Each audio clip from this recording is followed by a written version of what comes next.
Hello everyone, welcome to my blog. তো কেমন আছেন আপনারা? আমার 100 দিন চ্যালেঞ্জের আজকে দ্বিতীয় দিন।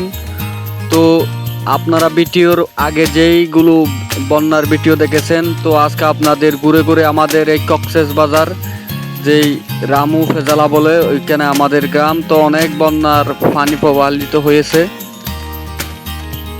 অনেক ক্ষতির আশঙ্কা আছে। মানুষ গরু চল বিপদ সীমা অতিক্রম করেছে।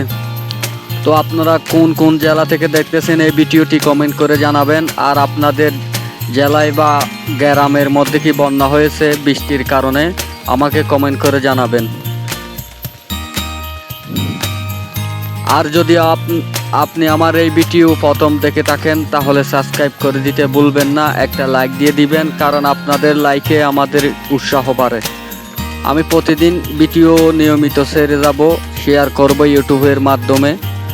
তো আমার 100 দিনের চ্যালেঞ্জ ইনশাল্লাহ পূরণ করব এবং সাকসেস হব আপনাদের উসিলায়। দেখুন কিভাবে রাস্তা নষ্ট হয়ে যাচ্ছে বন্যার পানিতে, সরকারের কারণে ভাই। কারণ এত ছোট একটা স্ল্যাব কালভার্ট দিয়েছে, এর নিচ দিয়ে পানি দেওয়া, এতগুলো পানি দেওয়া সম্ভব হচ্ছে না। এই ছোট্ট ছোট্ট ছেলেরা দুষ্টামি করতেছে, এই দ্বারের মুষলধারের পানির মধ্যে লাফ দিতেছে। দেখতেছেন অনেকগুলো মানুষ ছাতি নিয়ে পানিগুলো দেখতেছে।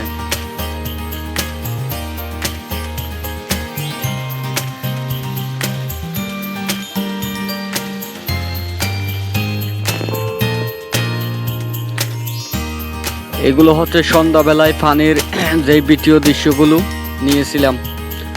অনেক পানি বাড়তেছে, কারণ আমাদের গ্রামের কতটুক দূরে মায়ানমার সীমান্ত, ওইখান থেকে পানি ঢুকতেছে আমাদের এখানে।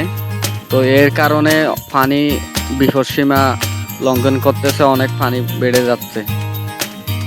তো যদি আপনি আজও পর্যন্ত ভিডিও লাইক দিয়ে না থাকেন, সাবস্ক্রাইব করে না থাকেন, প্লিজ দয়া করে সাবস্ক্রাইব করে দিবেন, লাইক দিয়ে দিবেন, আমাদের চ্যানেলের সাথে যুক্ত হয়ে যাবেন, ফ্যামিলি হয়ে যাবেন।